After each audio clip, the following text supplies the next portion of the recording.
So in this first video, we're going to talk about some statistical terminology that will help us as we progress through the semester. So first off, we're going to talk about the ideas of populations and samples quite a bit throughout the course. And the key word with population is the word all. You think about it as an entire collection. It's all of a group of people, all things, all objects under study.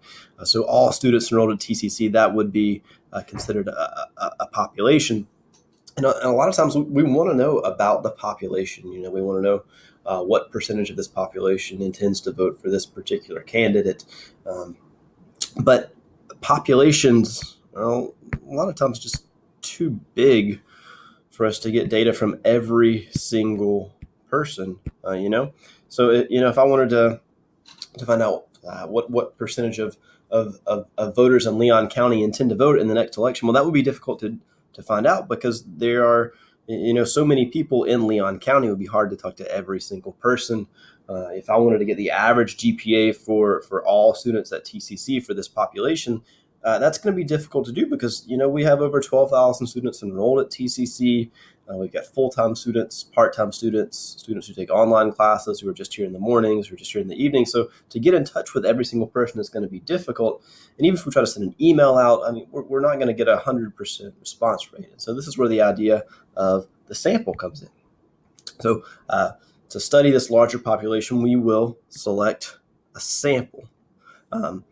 We just want to look at a subset, just a portion of that larger population, and use the data that we collect from that group to begin to infer about the population. So instead of trying to talk to all 12,000 students at TCC, we could select 100 students TCC for our sample and begin to get an idea from there.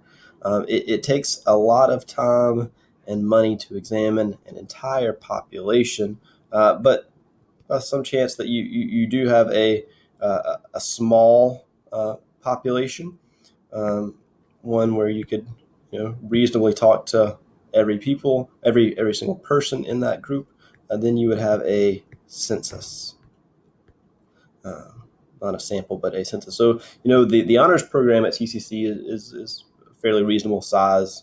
We could talk to all of those students in a reasonable amount of time. They meet weekly for seminars, so we could gain access to their information. Now, from population and sample, we'll begin to look at these next two ideas of parameter and statistic.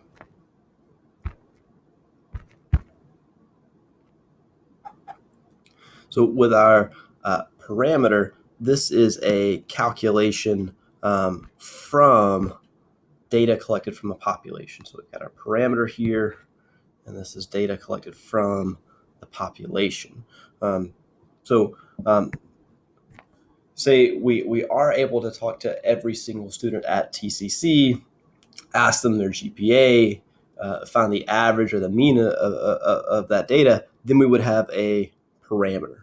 If we could somehow talk to every single person in Leon County and say, hey, are you going to vote in the next election, yes or no? We could calculate that percentage, and that would give us a parameter about the population. And on the other hand, we could get a statistic, which is a property or a calculation from a sample.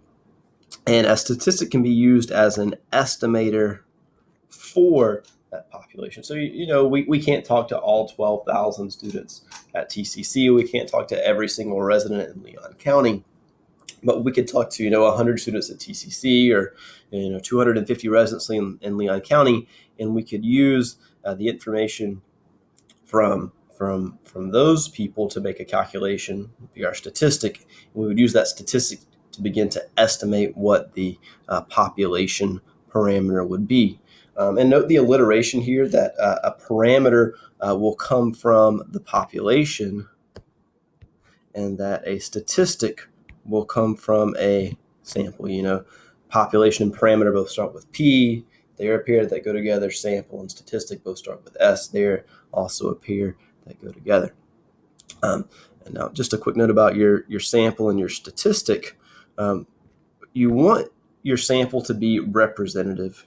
And that means you want your sample to have the same characteristics of your population. So when I sample TCC students, if I want a good sample, I need to have all kinds of students in that sample. I need to have full-time students and part-time students and students who take online classes and students who take morning classes and afternoon classes and evening classes. I don't want to just observe one group. I don't want to leave an entire group out because, that's going to affect my result.